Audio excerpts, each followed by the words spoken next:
جس طرح مسلمان کا حق ہے کہ اسے خیر سے آگاہ کیا جائے اور شر سے منع کیا جائے۔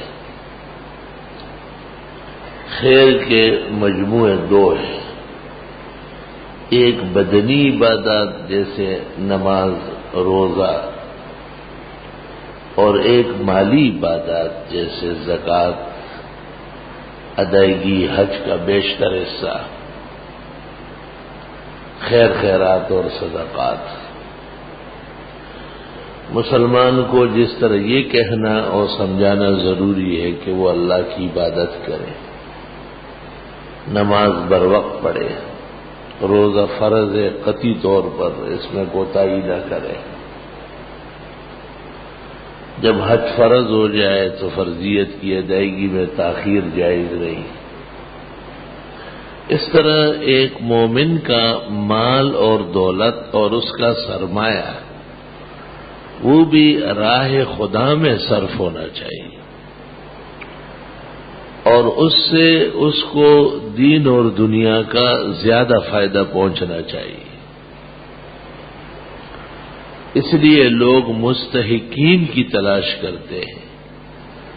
مستحق جس طرح فقیر مسکین ہے، اس طرح یہ ضروری ہے کہ وہ مسلم ہو، صحیح العقیدہ ہو، صحیح اعمال والا ہو۔ اگر ایک شخص مستحق ہے، مسکین اور فقیر ہے، لیکن وہ بدچلن ہے، اس کا عقیدہ اسلام کے خلاف ہے، وہ آپ کے صدقے خیرات اور زکوٰۃ کا مصرف نہیں ہے۔ اس سے پتہ چلتا ہے کہ بہت ساری تنظیمیں جن کے ہاں مصرف کا استحقاق مخدوش ہے، اور وہ اپنی سیاست یا دیگر امور پر یہی مال و دولت خرچ کرتے ہیں، ان سے محتاط رہنے کی ضرورت ہے۔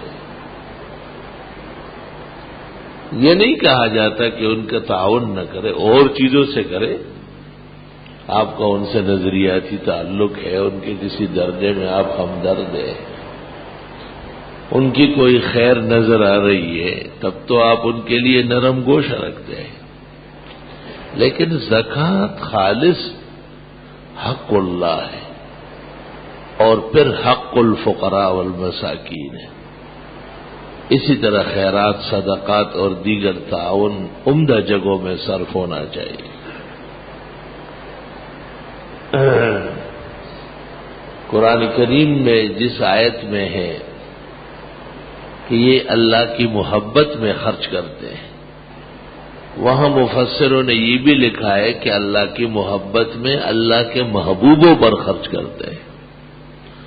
دشمنان دین اور بے دین اور بدعمل لوگوں کا تعاون اس طرح جائز نہیں ہے، اندیشہ ہے کہ گناہ کا ارتکاب ہو جائے۔ جناب رسول اللہ صلی اللہ علیہ وسلم نے بھی فرمایا، اکل طعامکم الابرار، تمہاری چیزیں نیک لوگ کھائے، نیک لوگ استعمال کریں۔ اس کے غوامض پر غور فرمائیں گے تو خود ہی بہترین نتائج تک پہنچیں گے۔ الحمدللہ رب العالمین، نستغفرک اللہم ونسألک السلام علیکم۔ لہ الملک ولہ الحمد وعلی کل شیء قدیر۔ یا اللہ